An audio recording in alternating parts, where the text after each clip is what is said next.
Muy buenas tardes y bienvenidos a los miércoles con la Academia de Psicología de España. Por cierto, nuestro último miércoles con la Academia del año 2025, antes de las fiestas navideñas. Hoy, en un día tan especial, tenemos la suerte de contar con la presencia de uno de nuestros investigadores más reconocidos en las áreas de la psicobiología y las neurociencias, el profesor Jorge Luis Arias Pérez, catedrático de Psicobiología de la Universidad de Oviedo y académico de número de nuestra Academia de Psicología de España. Muchas gracias, profesor Arias Pérez. Gracias a los académicos presentes, a nuestro presidente y, desde luego, gracias a todos ustedes por acompañarnos. Permítanme un especial saludo para quienes se conectan habitualmente desde nuestras universidades latinoamericanas amigas, la Universidad Católica Boliviana de San Pablo en Santa Cruz, la Universidad Centroamericana José Simeón Cañas de El Salvador, la Universidad Técnica de Ambato en Ecuador y también a nuestros alumnos de la Universidad Nacional de Guinea Ecuatorial. Además, también les deseamos la mayor suerte para sus exámenes, ya que ahora están en esa fase de exámenes de fin de curso y bueno, pues muchos de ellos sabemos que van a ver después la conferencia grabada. El profesor Jorge Luis Arias se licenció en Ciencias Biológicas en la Universidad Complutense de Madrid, pero pronto se trasladó a la Universidad de Oviedo para impartir docencia en psicobiología, en su Facultad de Filosofía y Ciencias de la Educación primero y posteriormente, tras su creación, en la Facultad de Psicología. En la Universidad de Oviedo obtuvo su doctorado y puso en marcha el primer laboratorio de psicobiología, laboratorio que tras varios cambios de ubicación y ampliaciones ha llegado a ser, bajo su dirección, un centro de excelencia de investigación en psicobiología y neurociencias en el que se han formado un buen número de profesores y catedráticos universitarios y se han desarrollado muy fructíferas e interesantes líneas de investigación dentro de las unidades de neurociencia, neuroimagen y fisiología. La trayectoria del profesor Jorge Arias es amplísima. Como creador y líder del grupo de investigación Neurocom y del grupo Neurociencia y Conducta, ha sido investigador principal de casi una treintena de proyectos de investigación financiados en convocatorias competitivas internacionales, nacionales y regionales. Ha dirigido más de 20 tesis doctorales, ha generado 3 patentes y ha publicado más de 350 artículos en revistas científicas de elevado impacto en las áreas de las neurociencias y la psicobiología. Pero más allá de sus publicaciones, patentes y proyectos, me gustaría destacar que el profesor Jorge Arias ha tenido también un papel muy relevante en el desarrollo de las neurociencias en nuestro país. Fue el fundador en el año 2011 del Instituto de Neurociencias del Principado de Asturias y Neuropa, me parece que se llamaba, que dirigió durante 11 años y que cuenta con 150 investigadores de todos los campos de la neurociencia y la psicología en Asturias. Organizó en el año 2000 el primer Congreso Nacional de Psicobiología y en 2015 el primer Congreso Internacional de Psicobiología, el cual se viene desarrollando, hay que decirlo, bianualmente en diferentes sedes. Además, fue el fundador en el año 2015 de la Sociedad Española de Psicobiología y también tuvo un papel muy relevante en la creación de la revista Psicotema, revista que se ha consolidado con los años como una de las mejores y más prestigiosas revistas a nivel internacional en psicología y a través de la cual el profesor Arias ha pretendido aunar los lazos entre la psicología y la neurociencia. Además de esta ingente actividad investigadora, el profesor Arias ha tenido un papel muy destacado en el desarrollo de los estudios de posgrado y doctorado en psicobiología y neurociencias. En el año 95 creó el primer doctorado interdepartamental en neurociencia, en el cual participaban los departamentos de psicología, biología funcional, cirugía y especialidades médico-quirúrgicas y morfología y biología celular de la Universidad de Oviedo. En 2013 creó el Máster de Investigación en Neurociencia y ese mismo año creó el doctorado en Ciencias de la Salud de la Universidad de Oviedo, que mantiene el mayor número de alumnos de doctorado de la citada universidad y en el cual coordina la línea de investigación Neurociencia Experimental y Conducta hasta la actualidad. Asimismo, en su trayectoria destacan también responsabilidades en la gestión de su universidad. Está claro que el tiempo le ha cundido mucho al profesor. Quiero poner en valor, por ejemplo, que el profesor Arias ha sido miembro del claustro universitario de la Universidad de Oviedo durante más de 20 años. Ha sido secretario de su Facultad de Psicología y secretario de su Departamento de Psicología. Su excelente trayectoria investigadora ha sido reconocida con numerosos premios, como por ejemplo el premio de la Fundación Conde de Cartagena de la Real Academia de Medicina de Madrid, el premio Arias Vallejo de la Sociedad Española de Patología Digestiva o el premio Marjorie Chris Hutchinson al mejor trabajo en el área de las ciencias jurídicas y sociales. Así pues, entenderán que es un honor y un placer dar la más cálida bienvenida a nuestro académico, el profesor Jorge Arias, que a continuación impartirá la conferencia titulada Hacia una psicología cognitiva transcraneal. Cuando quiera, profesor, muchísimas gracias. Muchas gracias, Maripaz. Muchas gracias. La verdad que cuando hablan de uno, yo siempre pienso que será de otro, no de, no de mí. Eh, pasamos a, no sé si se ve bien, Sí, ¿sí? se ve muy bien. Perfecto. Aquí está el Instituto, el INEUropa, aquí encima. Bueno, pues nada, muy buenas tardes a todo el mundo. Es para mí un placer el poder estar aquí y poder tener bueno, pues un rato de poder contar lo que uno hace, ¿no? Y lo que lleva haciendo durante bastantes años. De manera que entonces, pues qué decir, ¿no? Qué más felicidad que poder hablar de lo que uno ha trabajado. Entonces, digamos, será el planteamiento mío en esta charla, hablar de esto, de algo que creo que no sé si les convenceré, pero mi planteamiento es hablar de que la psicología y la psicología cognitiva tiene que avanzar enormemente gracias a los métodos que ahora mismo empezamos a conocer y a profundizar en ellos y a saber un poco cómo, digamos, cómo están actuando sobre nuestro sistema nervioso, ¿no? Y por eso el título que puse es Hacia una psicología cognitiva transcraneal, ¿eh? Es decir, una actuación sobre nuestro cerebro, pero externamente, actuando desde el exterior de él, ¿no? Entonces paso a ver si podemos pasarlo aquí. Todas nuestras conductas tienen que ver con el cerebro, ¿no? Bueno, con el sistema nervioso, ¿no? Y aquí lo represento como el cerebro, como la base de este funcionamiento. Pero hay que decir que, bueno, si vamos a los orígenes, ¿de qué se compone? ¿De qué se compone este cerebro?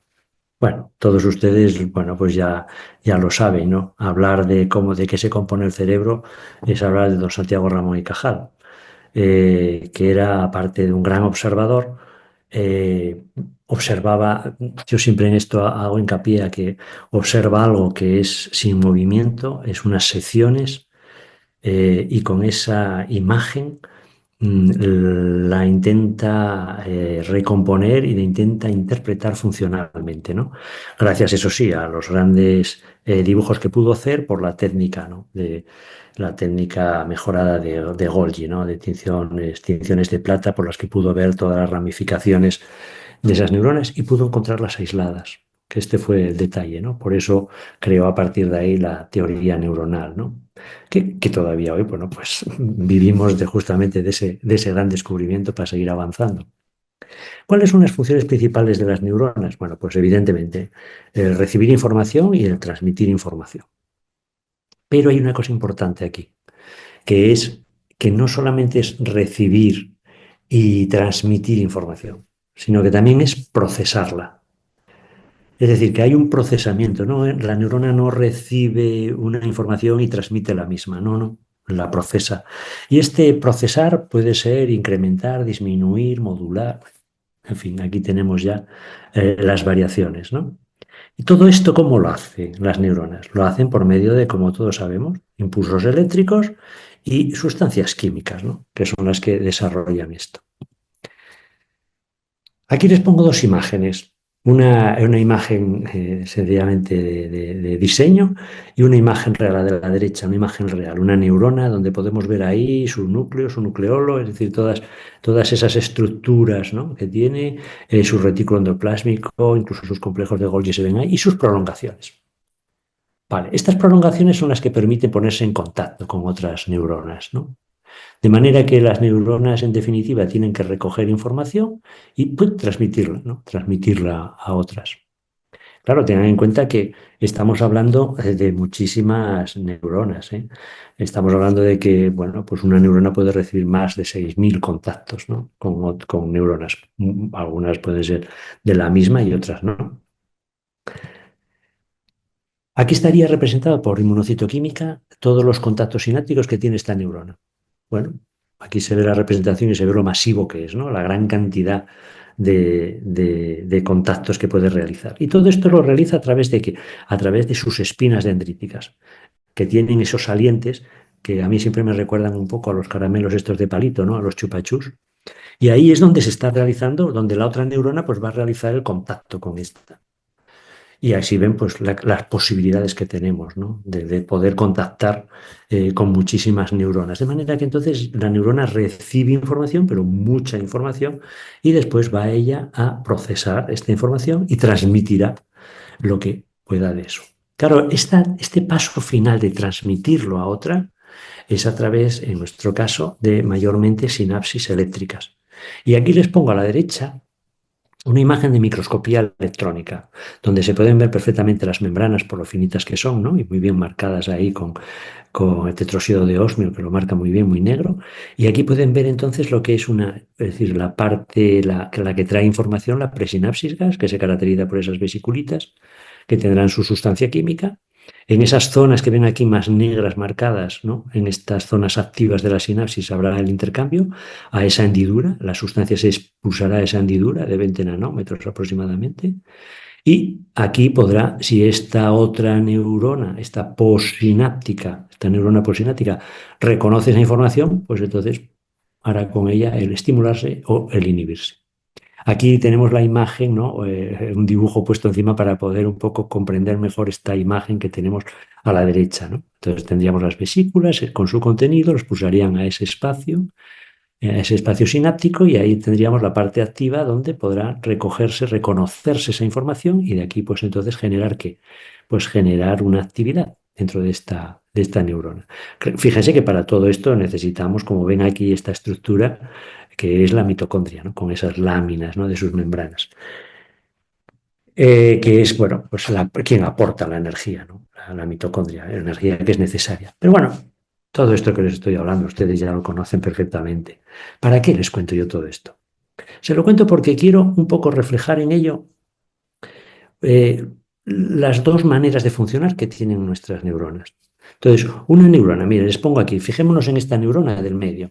Esta neurona recibe información, aquí lo ven, ¿no? Está expulsando sustancias químicas, recibe esta información, si esta neurona la reconoce esa sustancia, pues podrá, lo que les digo, podrá estimularse. Bueno, pues se generan entonces unas despolarizaciones, unas corrientes eléctricas que si llegan aquí, a esta zona, al cono axónico, entonces podrá generar un potencial de acción. Y ese potencial de acción pues correrá, si está mielinizado, pues rápidamente, si no un poco más lentamente, pero podrá llegar hasta ese final, hasta ese extremo de ese axón. Y ahí estimulará entonces aquellas vesículas que volverán a unirse a la membrana, expulsarán a ese espacio esa sustancia química que, si la otra neurona lo reconoce, o en este caso el músculo lo reconoce, pues se activará. De manera que entonces, fíjense, les pongo aquí una neurona receptora, una neurona que transmite y el órgano, ¿no?, el órgano efector, el órgano que tiene que ejecutar el movimiento. Entonces, fíjense, es una parte que es eléctrica, y por eso les pongo aquí eléctrico. A continuación vendrá una parte química, volverá a repetirse un proceso eléctrico y al final será un proceso químico. Claro, ¿esto qué significa? Esto significa entonces que yo, cuando quiero trabajar sobre neuronas y quiero actuar sobre neuronas, puedo actuar sobre la parte eléctrica o puedo actuar sobre la parte química. Esto lo digo porque cuando vayamos a hablar ahora de las nuevas técnicas que tenemos transcraneales, unas estamos funcionando con la parte eléctrica y en otras estamos funcionando con la parte química. Cuando digo la parte química me refiero al metabolismo, ¿no? Al metabolismo de esa neurona. ¿Qué otras células tenemos? Sí, sí, sí, no solo hay neuronas. Para todo esto tenemos una plétora de neuronas y de otras células especializadas. Células que van desde desde los propios vasos sanguíneos, con las células endoteliales, los pericitos, etcétera, hasta pues las células ependimarias, los oligodendrocitos, es decir, todas las células de glía, tanto del sistema nervioso central como periférico. Pero bueno, de esto no vamos a hablar. Esto sería objeto también de tratar independientemente, ¿no? No voy a entrar aquí. Sencillamente comentarles que, aunque yo intento simplificarlo con el funcionamiento de las neuronas, hay que decir, hay muchas más cosas, ¿no? Que intervienen y que ayudan y colaboran en que esto se funcione correctamente. Yo lo que les quiero decir de todo esto, es que estamos actuando sobre el sistema nervioso para provocar la neuromodulación. Esto es lo que queremos, ¿no? Neuromodular el sistema nervioso. ¿Qué es la neuromodulación? La neuromodulación se basa en lo plástico que es nuestro sistema nervioso. Y esta plasticidad se ha visto en ensayos clínicos. Claro, hay que decir, también nos demuestra que la recuperación no es espontánea. La recuperación espontánea suele ser muy insuficiente, ¿no? O poco adaptada, ¿no? Para la mejora. Por eso, desde hace un siglo se vienen investigando mecanismos que podamos actuar sobre esta plasticidad. Y aquí estamos, ¿no? Con la neuromodulación. Que sabemos que esta manera de actuar estamos actuando sobre las conexiones y sobre estos circuitos neuronales. Y este es un concepto que quiero que nos quede claro ya ahora. Es decir, porque cuando actuamos en el sistema nervioso, nosotros sabemos que el sistema nervioso tiene redes motoras, redes que denominamos no emocionales, redes de la atención. Bueno, tenemos muchas redes. Entonces, claro, yo según donde esté actuando, puedo estar actuando sobre una red concreta y por lo tanto sobre un circuito neuronal concreto. La neuromodulación, pues, representa un avance realmente revolucionario, porque reorganiza, modifica y por lo tanto no solo modifica la estructura porque incrementamos por ejemplo, el número de sinapsis, sino que también hacemos que estas sinapsis sean más funcionales y por lo tanto incrementamos el funcionamiento de esas conexiones. ¿Y esto a qué lleva? Lleva a recuperar la alteración, el daño, la lesión o el déficit que tenga ese sistema nervioso, ¿no? ¿Cómo podemos conseguir el neuromodular? Bueno, pues hay que decir, mediante administración de energía. Y estoy hablando siempre externamente, ¿eh? Es decir, externamente. Estoy hablando de hacer el provocar la estimulación de ese sistema nervioso en la red que a mí me interese y lo que haré será sencillamente, puedo hacerlo o bien por ondas mecánicas, serían sonidos. Puedo hacerlo mediante corrientes eléctricas o campos magnéticos o por medio de luz y estaría pues también, ¿no? Estaría actuando con unas ondas, ¿no? Electromagnéticas. Claro, les pongo aquí abajo, ¿no? Esto significa que hay una serie de pautas conociendo estas ondas, pues del periodo que tienen, la fase que tienen, la altura de esa onda, etc. Es decir, hay una serie de parámetros que yo puedo controlar de esas ondas, ¿eh? De manera que puedo seleccionar. ¿Para qué? Para ver cuál es la más efectiva. Bueno, claro, cuando hablo de que estos parámetros, pues yo puedo jugar con todo esto. Puedo jugar con la fuente energética que le esté dando, ¿no? Puedo hacer que esta corriente, ¿no? Estas ondas, tanto mecánicas como si quieren ustedes, pues las de luz o por campos magnéticos, es decir, me daría igual. Puedo hacer que sea continuo o que sea pulsado, es decir, que sea constante o que sencillamente la esté dando en una frecuencia determinada. Después ya puedo controlar la intensidad y también puedo controlar esa frecuencia, cada cuánto estoy dando yo esto. Y de manera que yo puedo, con esta frecuencia que medimos en hercios, yo puedo jugar también con los hercios que a mí me interesen, porque ya sabemos mucha información de qué hercios, con qué hercios funcionan ciertas redes, por ejemplo, redes cognitivas. ¿Eh? Y por supuesto, tendré que saber en qué superficie voy a actuar, dónde voy a actuar. ¿Y qué superficie es la que interesa para actuar, para yo dar esta energía, ¿no? A este sistema nervioso, a esta red? Y por supuesto la dosis, ¿no? ¿Qué dosis es? ¿Cuánto tengo que dar? ¿Y cuándo tengo que repetir esto? ¿Y cuánto dura?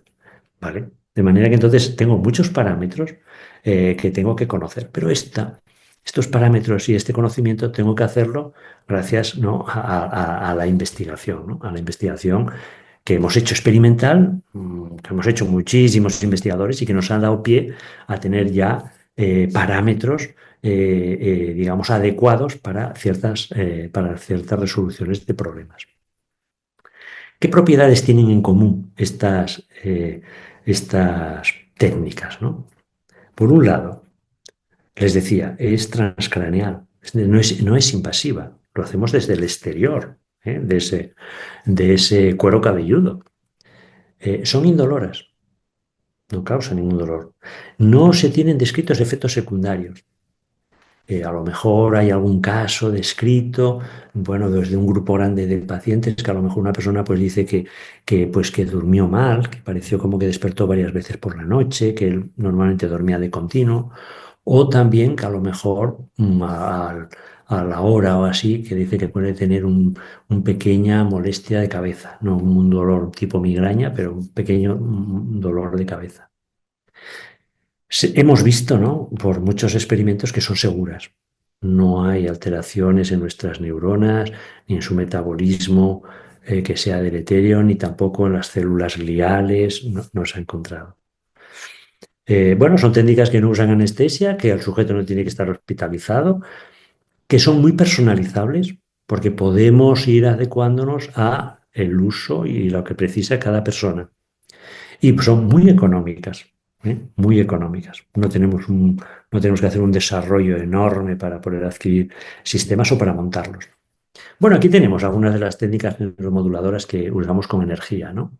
Y de estas técnicas son de las que yo quiero dedicar la charla, ¿no? A hablar un poco de ellas. Hay que decir que yo tengo experiencia en algunas de ellas, pero no en todas. Entonces, bueno, como siempre ocurre, ¿no? De unas hablaré con más profusión quizás y otras pues no, pero todas quiero dejar de manifiesto que son muy interesantes y que resuelven bastantes problemas. El primero que les pongo es la estimulación transcraneal de ultrasonidos. Ultrasonidos focalizados, como ven aquí en la imagen que tienen, ¿no? A la izquierda, donde se le está dando ultrasonidos a esta persona. O la transcraneal de corrientes directas. O la estimulación magnética. O la más reciente, la fotobiomodulación transcraneal, ¿no? Que se puede usar distintos puntos, ¿no? Esto es como un ejemplo de distintos puntos donde se puede aplicar, ¿no? Vamos a empezar por la de ultrasonidos, si les parece. En el caso de las de ultrasonidos, emplea ondas sonoras, hay que decir que son de alta frecuencia. ¿Qué tiene a su favor? Que son muy focalizadas, es decir, que vamos a zonas muy concretas y profundas. Esto es muy importante. Esta técnica es una técnica que puede ir muy puntual y además a zonas profundas cerebrales. Muy interesante. Bueno, por supuesto, podemos utilizarlas para suprimir o para estimular la actividad neuronal, según las intensidades que apliquemos. Y después, estas altas intensidades pueden usarse también para lesionar el tejido, ¿eh? O también, hay que decir, se puede utilizar también para hacer observaciones. Tened en cuenta que estamos usando ultrasonidos, de manera que sería un poco como ecografías, ¿no? Es una técnica realmente muy novedosa. Bueno, y está en estudio, ¿eh? Tengo que decir que ahora mismo los datos que tenemos son escasos porque se han hecho unas aplicaciones, pero ya saben ustedes que para poder avalar un resultado necesitamos que distintos laboratorios pues lo hagan con distintos grupos de pacientes, etcétera, ¿no? Entonces digamos esto vaya teniendo más cuerpo, ¿no?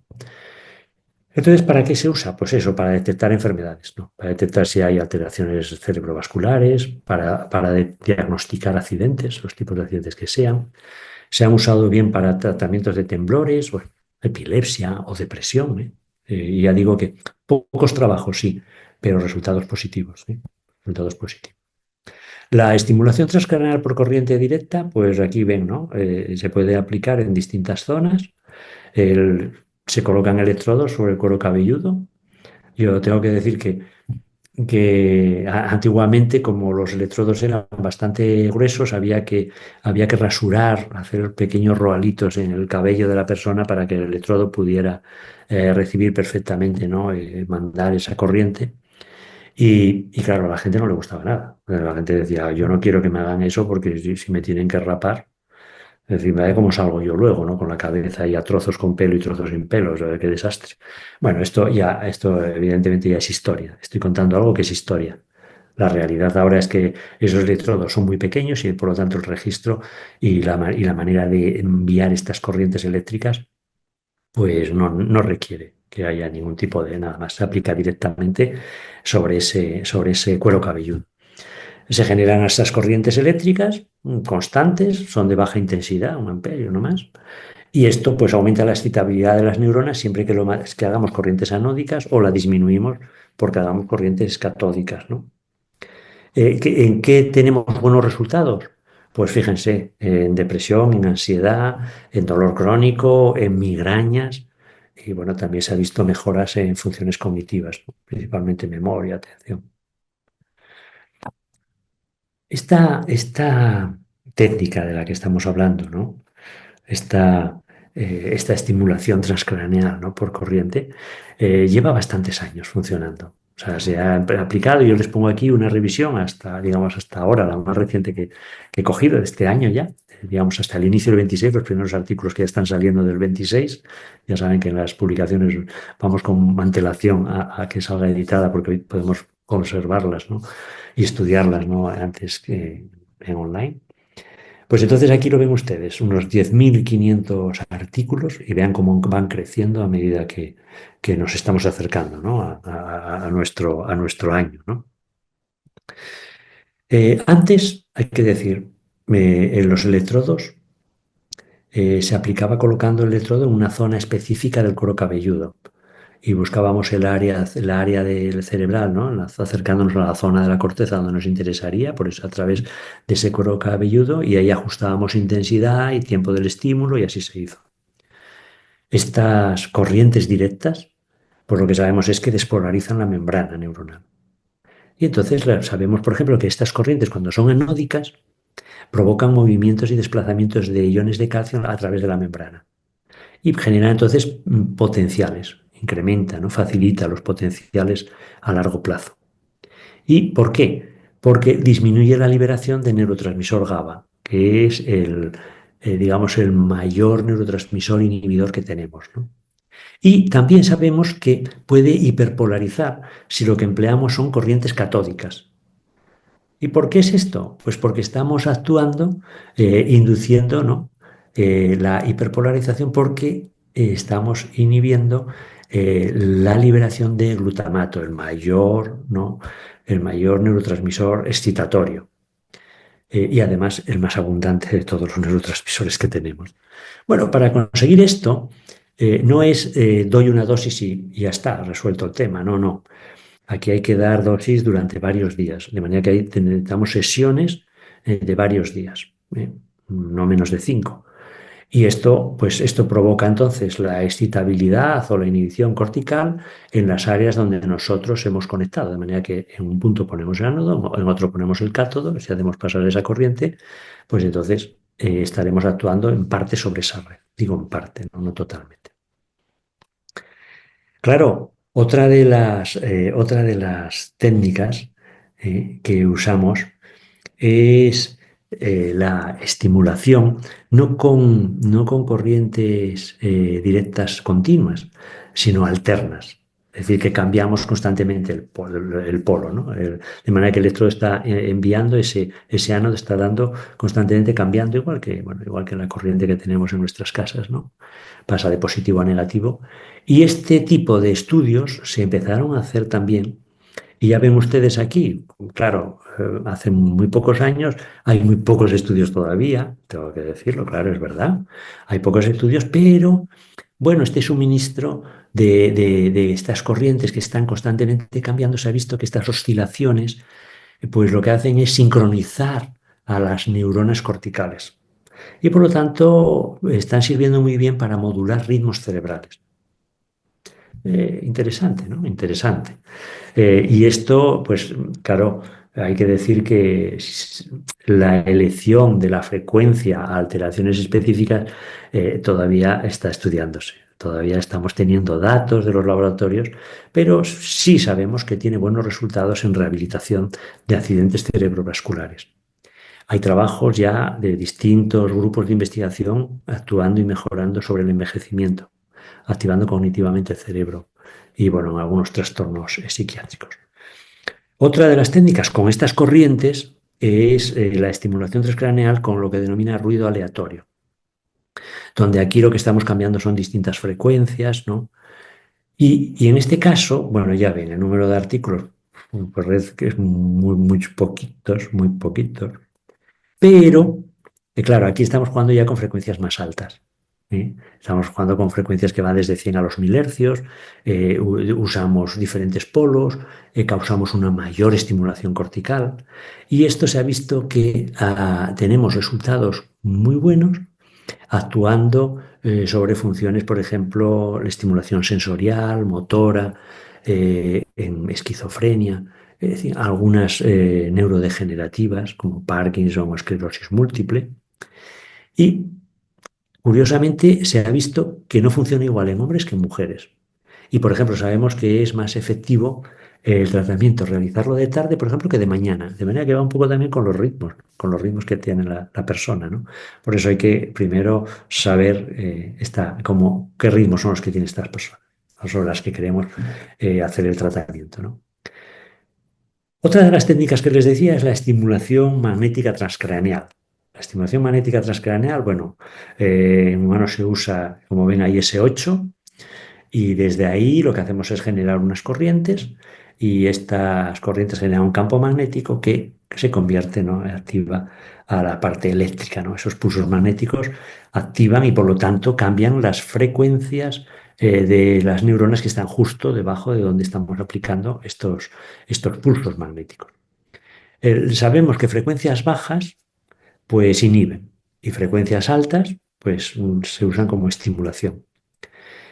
Claro, podemos hacer que los pulsos de estos pulsos magnéticos sean repetidos, digamos, lo más frecuente.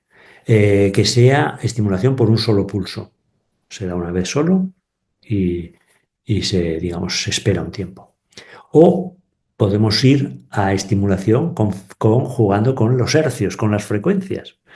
Y entonces podemos jugar bueno, pues a ir a las ondas del circuito, de la red que esté usando. Y entonces podemos ahí usar pulsos rápidos, cortos, y entonces lo que hacemos es estimular ese circuito, como esté funcionando con esa misma frecuencia con la que está utilizándose. ¿Qué aplicaciones tiene la estimulación magnética transcranial al día de hoy? Bueno, depresión, trastorno obsesivo compulsivo, dolor, rehabilitación del ictus, se está utilizando ya y con muy buenos resultados. Y tengan en cuenta que el ictus es algo que en la población ahora mismo lo tenemos disparado. Lo tenemos disparado, es decir, se ha incrementado enormemente el número de personas que digamos que sufren el ictus, bueno, sea hemorrágico o bueno, por obstructivo, como sea. Es decir, pero lo cierto es que también ha bajado la edad. De manera que antes siempre eran personas pues, a partir de 60 años, 50, 60, 70, 80, y ahora no, ahora incluso gente joven, ¿eh? Bueno, eh, ¿qué tenemos de actividad, ¿no? De, este, de este tipo de tratamientos, ¿no? Con el magnetismo transcraneal. Yo les tengo que decir, bueno, pues fíjense, llevamos muy pocos años, o sea, realmente llevamos unos 15 años trabajando con ellos, al principio muy pocos artículos, fíjense cómo se incrementan. Y bueno, también si se dan cuenta en esa gráfica, que la tengo ahí puesta un poco pequeñito, si se dan cuenta hay un bajón ahí en los últimos años, parece ahí, ¿no? Que parece que hace 5 años, 6, qué curioso, ¿no? Coincide con la pandemia del COVID, donde, claro, no se podía trabajar con las personas directamente, y entonces ahí se dejó de publicar muchísimo trabajo que se estaba realizando y se cortó también mucha investigación, ¿no? Que hubo que volver a reiniciar con personas voluntarias, etcétera, para volver a obtener datos. Pero fíjense en la cantidad de publicaciones que se tienen, ¿eh? Claro, todas estas técnicas, antes de aplicarlo al ser humano, tenemos que hacer una gran investigación preclínica. Y esta investigación preclínica significa que tenemos que hacerlo con modelos experimentales y con modelos animales. Y entonces aquí lo primero que hemos tropezado, y yo el primero, hace años, pues es el intentar ver cómo podemos generar aparatos que sean lo suficientemente pequeñitos para que podamos usarlos sobre una cabeza de un ratón, una cabeza de un roedor o de un conejo. Y entonces por eso, y pongo estas imágenes porque hay que generar sistemas, equipos. Hay que generar equipos, equipos miniaturizados. Y para eso, por supuesto, hay que, digamos, tener un buen apoyo de distintos tipos de ingenieros, ¿no? En este caso, pues en magnetismo necesitamos ingenieros especializados en el manejo justamente de estas ondas. ¿Por qué? Por los materiales, por lo crítico que es, porque necesitamos que esto salga en unas zonas muy reducidas. Ya no podemos usar aquel 8 que se usaba, ¿no? En el cerebro humano, sino que ya aquí lo ven, ¿no? Tenemos que usar pues aparatos que son como muy llamativos, muy grandes, pero realmente lo que queremos que es, lo que queremos es aquí, menos de 1 milímetro, que se genere esta onda magnética, ¿no?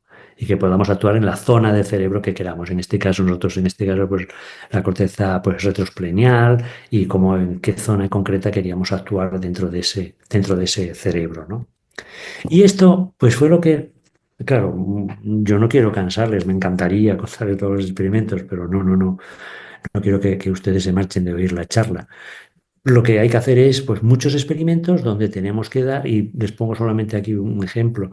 Fíjense aquí, cinco triales y lo damos durante 7 días. O sea que 5 triales durante cada día, 5 triales y los vamos dando. Y aquí les pongo las distintas estructuras y vemos cómo esto varía en la actividad enzimática, ¿no? De la cadena respiratoria para ver qué respuesta hay, ¿no? De esas estructuras. Ya ven ustedes, estamos aquí dando 7 días y nada de nada. Entonces decimos, bueno, vamos a darle más veces, 10 triales, pero en 7 días. Y fíjense ustedes, respuesta, son los dos grupos, el control y el experimental. Y nada, os parece desilusionante. Pero fíjense, hacemos 10 triales y solo 3 días y sí, ya empiezan ya la red empieza a funcionar. Claro, donde no está interviniendo esa red en estas funciones que queríamos nosotros actuar, pues no funciona. Entonces, fíjense cómo entonces vamos viendo que no es cuestión de decir, no, yo estoy dando muchos días y doy muchas descargas, ¿no? Con unas frecuencias ahí. No es. Es decir, y esto es lo que la investigación nos va dando. Y les diré más. Fíjense aquí, 10 triales, un solo día, donde se ha aplicado esta primera red cortical funcionando ya, la hemos estimulado, hemos incrementado la actividad. Fíjese aquí. Vamos a verlo, hacemos lo mismo, pero ahora no más que miramos a los 2 días. Fíjense a los 2 días cómo la red ya empezó a avanzar. De manera que entonces vamos viendo, es que entonces este tratamiento tenemos que darlo pues pautado de esta manera, es más efectivo que no dar constantemente. Esto es, digamos, con los datos que de la investigación podemos ir avanzando, ¿no? Y claro, la pregunta que siempre nos hacemos, pero ¿y esto provoca daños? Entonces, bueno, pues miramos la actividad en las distintas partes del cerebro y vamos viendo y decimos, bueno, pues bueno, vemos cómo la actividad se incrementa en estas zonas donde hemos dado, ¿no? Pues por esta zona límbica, ¿no? Zona hipocampal. Y después pues, decimos, bueno, ¿y esto puede actuar sobre, pues, no sé, modificar las células del glía porque pueda provocar inflamación o eso? Pues no hay. No, en ninguna estructura de las que hemos estudiado hemos encontrado que estén afectadas, que sea anómalo para nada. Y vemos la activación de los genes y solamente pues vemos que donde hemos aplicado es donde vemos un incremento. En el resto no hay diferencias con respecto a los controles. De manera que, bueno, esto ayuda también a decir, bueno, pues no generamos ninguna alteración en ese cerebro, pero sí actuamos en su metabolismo, si actuamos en su metabolismo. Bueno, también hemos estudiado ¿no? la memoria, ¿no? La memoria de referencia espacial. Esto es ya como, digamos, es como en nuestro laboratorio, pues hemos entrado con estas pruebas. Y en el caso de los modelos de roedores, pues lo que hacemos es, pues esto, un tanque grande de agua donde le ponemos una plataforma por debajo del agua 1 centímetro y que el animal, pues, intente a lo largo de ensayos saliendo desde distintos puntos, pues en base a lo que ve externamente de guías que le vamos poniendo, ¿no? Más que guías, ponemos pues cosas diferentes, ¿no? Que pueda reconocerlos, entonces que, bueno, cuando hacemos los distintos ensayos vemos cómo el sujeto va rapidísimo, ¿no? Y ahora yo les pongo aquí, ¿qué ocurre? Pues lo que ven aquí, a la izquierda, control. Bueno, sí aprende, claro, sí va aprendiendo, pero fíjense cuando les damos magnetismo transcranial. Fíjense cómo mejoramos, ¿eh? Qué bonito, ¿eh? Claro, y esto decimos, ¿y ahora? ¿Y qué ocurre? Porque este sujeto estuvo haciendo una actividad, estuvo aprendiendo durante unos días. Aquí concretamente hemos estado aprendiendo durante, bueno, 5 días, ¿no? Varios ensayos al día. Fíjense en la actividad. Aquí tienen el control en azul y en naranja el sujeto que hemos tratado, ¿no? Con magnetismo. ¿Ven cómo baja la actividad? Pero en esas estructuras y otras muchas. Fíjense aquí abajo que tenemos estructuras hipocampales. Fíjese cómo, claro, es que la orientación espacial requiere del hipocampo. Pero lo bueno es que aquí hemos conseguido que disminuya el consumo, su metabolismo, de manera que realiza mejor la tarea y encima consume menos.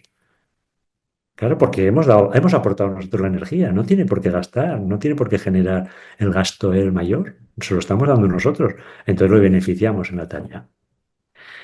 Bueno, termino con otra técnica, ¿no? Que, bueno, esta técnica tengo que reconocer que es la que a mí más me gusta, ¿no? Y yo pienso que de todas ellas, todas son muy aplicables para muchas tareas, pero yo tengo que decir que, bueno, que estas son bueno, pues muy interesantes, ¿eh? Bueno, les paso a hablar.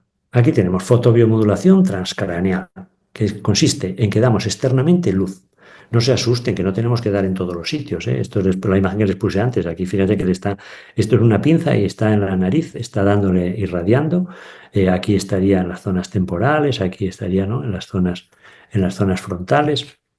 Pero bueno, ¿qué empleamos aquí? Empleamos luz roja o cercana al infrarrojo.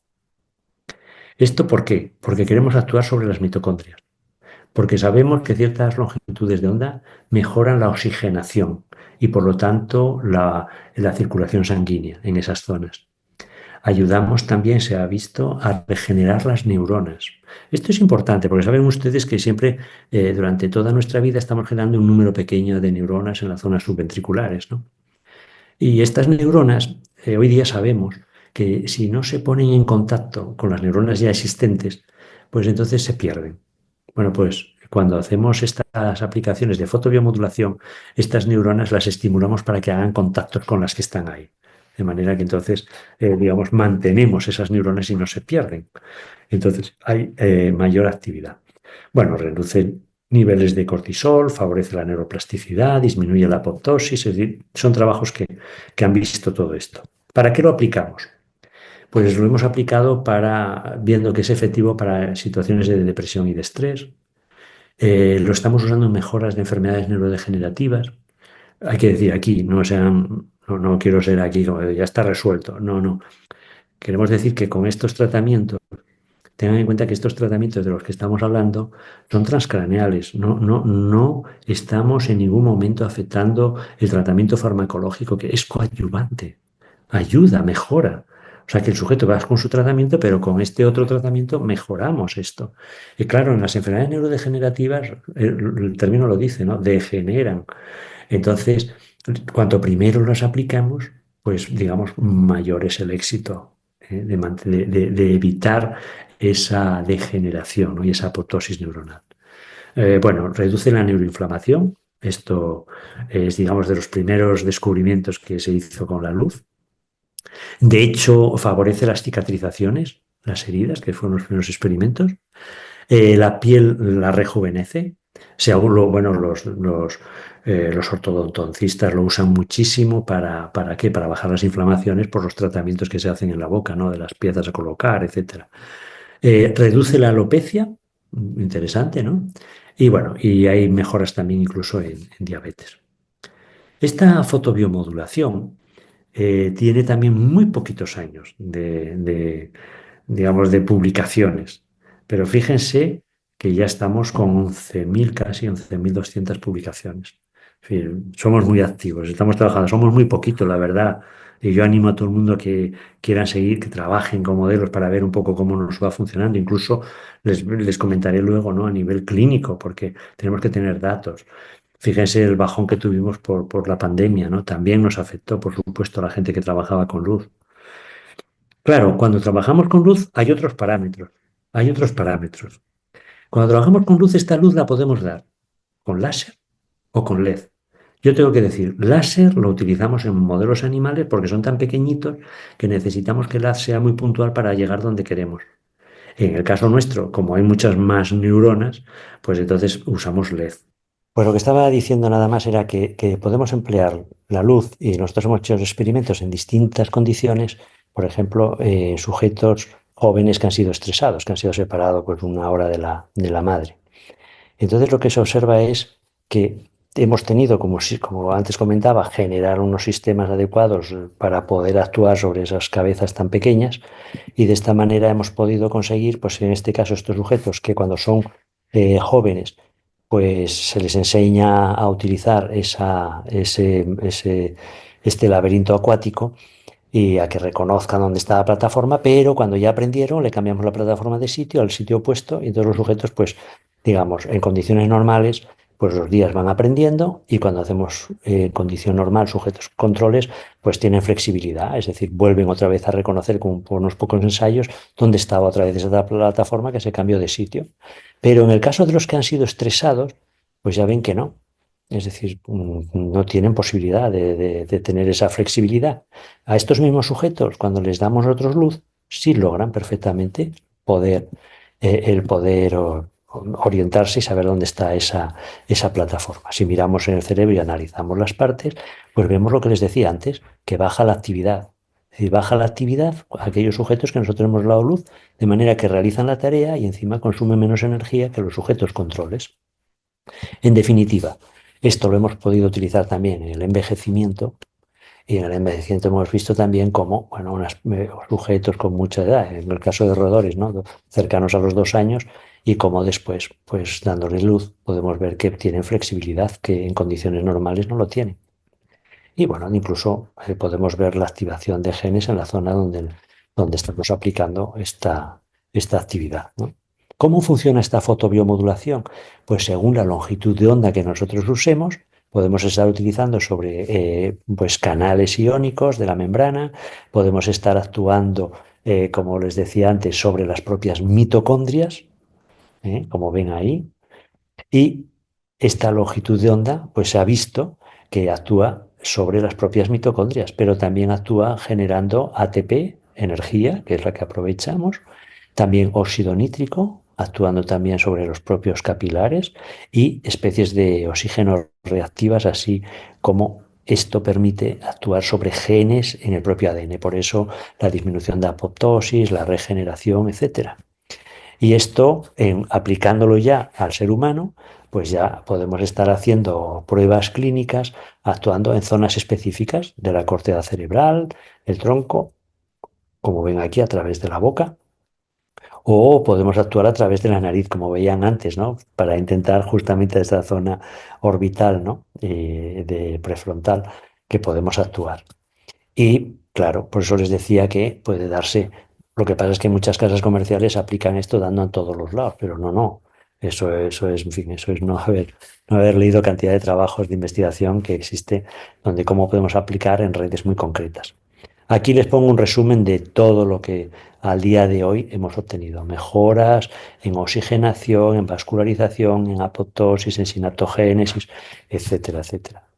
Gracias a esta luz. De manera que las futuras aplicaciones en psicología, que es a lo que quería llegar, es que tanto sonido, corrientes, magnetismo o luz, lo que estamos aplicando es energía externamente que va a actuar sobre nuestras neuronas de nuestro cerebro. Y esto es lo que queremos. Es decir, poder actuar externamente, y yo lo que animo a todo el mundo es que ya podemos hacer aplicaciones concretas en algunas patologías, pudiendo tener beneficios, ¿no? Beneficios sobre esas patologías e incluso en condiciones normales mejorar la atención, la memoria, etcétera. Y con esto, bueno, es lo que quería con tanta interrupción, lo que quería contarles. Muchas gracias. Muchísimas gracias, profesor, por esta magnífica conferencia y también por no darse por vencido y estar ahí entonando una vez y otra, pese a los problemas técnicos. Bueno, también quiero sin duda agradecer a todas las personas que han estado ahí animándonos. Elena Pérez Moreiras, te llevas el premio de la animadora, que nos has estado ahí animando también todo el rato, pero también el resto de las personas, Victoria, Eduardo, bueno, todo el mundo estaba pendiente, ¿no? De que pudiéramos resolver esto y desde luego a ti, bueno, son cosas que a veces ocurren, ¿no? En Oh, estas sí, sí, conferencias sí.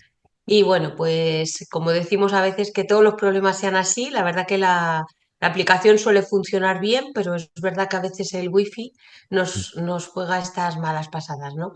Bueno, quiero dar la palabra en primer lugar a nuestro presidente que está aquí con nosotros, pues simplemente para que nos pueda saludar y luego, si me permites, pues formularé algunas preguntas, quizás no pueda todas, de las que están en el chat y de las personas que están súper agradecidas a esta conferencia, Jorge. Así que, presidente, cuando quiera.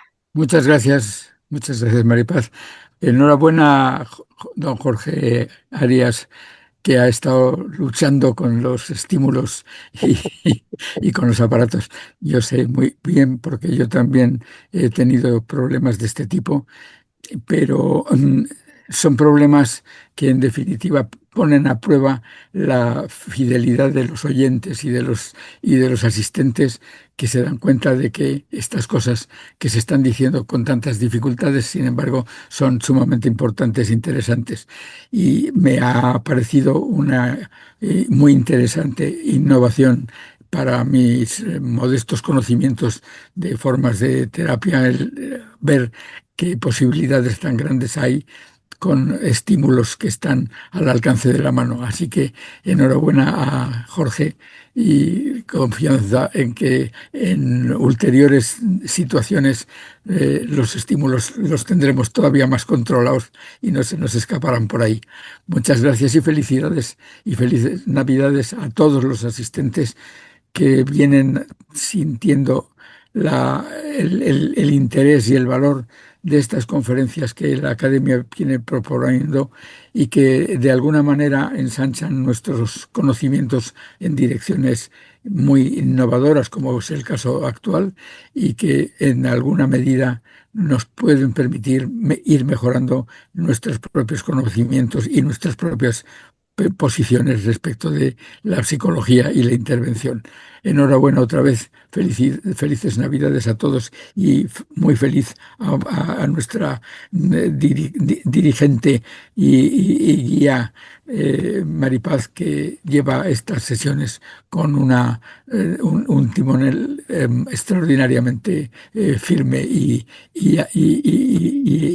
valioso. Enhorabuena. Muchas gracias. Muchas gracias, presidente. Bueno, hay varias preguntas y hay muchas felicitaciones en el chat, profesor. Magnífica conferencia. La gente resalta la nitidez, como la profesora del barrio, que facilita enormemente su comprensión en estos temas, de los que todos no somos, desde luego, expertos. Hay algunas preguntas, yo se las voy a ir formulando y le voy a pedir, por favor, que se tome la libertad de contestarlas más o menos según considere, ¿no?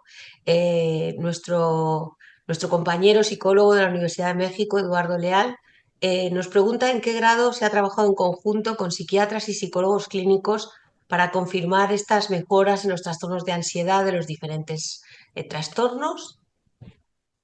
Sí, sí, sí. Claro, ahí emplea el término de psiquiatras, ¿no? Y realmente toda esta investigación se hizo mayormente desde la psicología. Ujú. Y sí, sí, por supuesto, bueno, tenemos que recurrir a psiquiatras y neurólogos porque son los que nos van a facilitar a los pacientes, ¿no? Que de una manera voluntaria y no. pues quieran participar en ver si realmente con estos tratamientos vamos mejorando. Entonces, sí, sí, es decir, hoy día tenemos quizás, bueno, en el caso de España tenemos una legislación muy fuerte donde tenemos que pasar unos comités éticos que son muy rigurosos y entonces la verdad que nos lentifica un poco la tarea de investigación que no ocurre así en otros países. Pero las técnicas, digamos, se están teniendo resultados muy positivos y ahí ya tenemos muchos ensayos clínicos que dan resultados muy buenos en patologías concretas, ¿no? En depresión, en ansiedad, en esquizofrenia, en el TOC. Pero también hay que decir que hay algunos estudios que esto es lo que confunde a la gente, que dicen, bueno, pues yo vi otro ensayo clínico y no dicen que tienen tantos efectos positivos, no han encontrado diferencias. Claro, aquí lo que ocurre es que, como decía antes, es que qué parámetros estamos usando, qué longitud de onda estamos usando. No queramos comparar, no sé, churras con merinas. Entonces tendremos que decir en las mismas condiciones, con estas frecuencias, estas longitudes de onda, este tiempo y este tratamiento, pues ha ido bien. Pues entonces imitemos eso.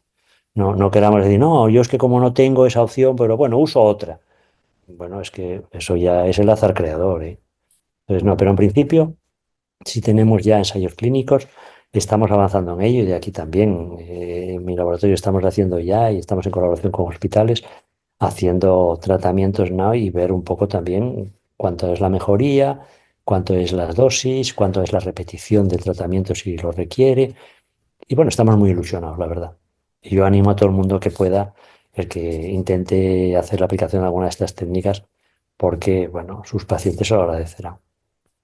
Fíjate que acaba de escribirnos también nuestro querido colega de la academia, académico Amalio Blanco, referente de la psicología social en España, y dice, te doy la enhorabuena porque lo he entendido todo, ¿no? O sea que realmente hay muchos agradecimientos hacia tu claridad, ¿no? Hay también varias preguntas de Ramón Ribes Noguera. Voy a intentar resumirlas porque han sido 4 o 5 preguntas. Voy a preguntar, por ejemplo, una que me ha parecido muy interesante, ¿no? A propósito de la sincronización neuronal. Dice, el otro día un ingeniero electrónico comentaba que cuando las frecuencias de las notas musicales se sincronizan con frecuencias craneales, se generan emociones y otros fenómenos. Eh, bueno, un poco la opinión sobre esto y sobre si los psicólogos que aplicasen técnicas de musicoterapia tendrían que tener quizás preparación sobre pues este tipo de conocimientos que nos ha impartido, ondas, amplitud, frecuencia, etcétera. Claro, claro, claro. Lo que pasa es que esto, yo digo, es que somos muy nuevos, somos muy nuevos. Es que al primer tratamiento de cáncer no le dijimos que resolviera todos los cánceres. Entonces aquí, claro que sí. Y yo insistí un poquito en decir, podemos jugar con frecuencias de ciertas redes nerviosas. De manera que si yo en esa red nerviosa estoy actuando con esa frecuencia, estoy actuando directamente ya sobre ella. Y esta red es la atención. Estoy mejorando en la atención. Estoy actuando sobre esa red que es de atención. O no, yo lo que quiero es actuar en la red de memoria. No, yo quiero en las emociones, porque entonces yo tengo que ir a esas frecuencias determinadas. Y por supuesto, la música y las frecuencias, yo no, yo de música aquí sí que me lo tendrían que explicar a mí de una manera sencilla para que yo entendiera, pero sí, sí, las frecuencias, por supuesto. Si yo juego con esos hercios determinados, estoy jugando y estoy entrando más fácilmente en esa red que está funcionando con esa frecuencia. Claro que sí, sí, sí. Otra pregunta también de Ramón Ribes dice, he entendido que las variables que afectan a las neuronas son de tipo químico, neurotransmisores, eléctrico, iones y físico, presión de los canales iónicos. ¿Importa también el principio de que la función depende en gran parte de la forma neuronal, como ocurre en la sangre con los plegamientos proteínicos? Vamos a ver, claro que va a influir, pero no llegamos todavía a ese nivel. O sea, a ese nivel no llegamos todavía. Sí es cierto que, por ejemplo, nosotros, por ejemplo, hemos hecho mucho estudio en condiciones normales. Personas que no tienen ningún tipo de patología ni de alteración. Igual que en modelos animales, hemos hecho condiciones normales. Entonces, bueno, digamos, el cerebro no va a coger energía que no precise para hacer nada. Si no está haciendo nada, no va a requerir esa energía. Y da igual que nosotros estemos irradiando con la técnica que queramos transcranealmente. Sin embargo, si nosotros lo que estamos haciendo es que ese cerebro esté trabajando en una función determinada, pongamos por ejemplo leer, estoy leyendo y yo estoy actuando, aplicando energía a ese cerebro lo va a coger y lo va a coger esa energía ¿para qué? Para bajar sus niveles de actividad y por lo tanto poder realizar la tarea pues con menos consumo. Me lo están dando. ¿Para qué voy a ir a buscar más? Entonces, esto es. Ahora, que sepamos que pueda hacer variaciones, porque en la membrana tengamos cambios en algunas proteínas de membrana, etcétera, a eso no hemos llegado todavía. No lo sabemos. Muchas gracias, profesor. Otra pregunta también sería, ¿qué requisitos debería tener un licenciado que quiera hacer un doctorado en este campo? Requisitos, mucha motivación, ganas. Nada más, no hay más, no hay más. ¿Qué hicimos todos? Aprendíamos temas. Yo cuando tenía charlas con los ingenieros, hicimos un montón de seminarios y cuando terminamos yo decía, bueno, a ver, pero a ver si lo entendí bien. Y repetía yo lo que me habían dicho para ver si lo había entendido. Y decían, no, no, no es así, no lo cogiste. No, y yo, claro, claro, a ver, no, es que soy muy torpe. A ver, otra vez, ¿cómo es? Sí, por supuesto, pero nada más, ganas de aprender y escuchar a las personas que conocen y lo que nos van diciendo y nosotros ir integrando esta información, nada más. Yo por eso digo que tenemos un campo ahí en la psicología enorme para poder aplicar estas técnicas y desarrollarlas, pero enorme, enorme. No dejemos que otros profesionales de otros campos pues las usen, porque no necesitamos nada, no, ya digo, ni por costes, ni porque sea peligroso no, es nada más que ir leyendo sobre la temática que me interesa. A mí me interesan pacientes de este tipo. Pues leamos lo que está publicado y imitemos y luego ya la experiencia nos irá mejorando, ¿no? El tratamiento. Bueno, muchas gracias, profesor. La verdad que ha sido una conferencia muy interesante, pese a los pequeños inconvenientes que a veces tienen las conferencias online, pero vemos que no entra en pánico fácilmente y que se puede seguir comunicando, ¿no? Con tantas personas de aquí y de otros países lejanos y abriendo nuevas vías para la investigación y el desarrollo de la psicología. Muchísimas gracias. Creo que ha sido de verdad una conferencia muy interesante para terminar el año, ¿no? Este es nuestro último miércoles con la Academia de Psicología de España.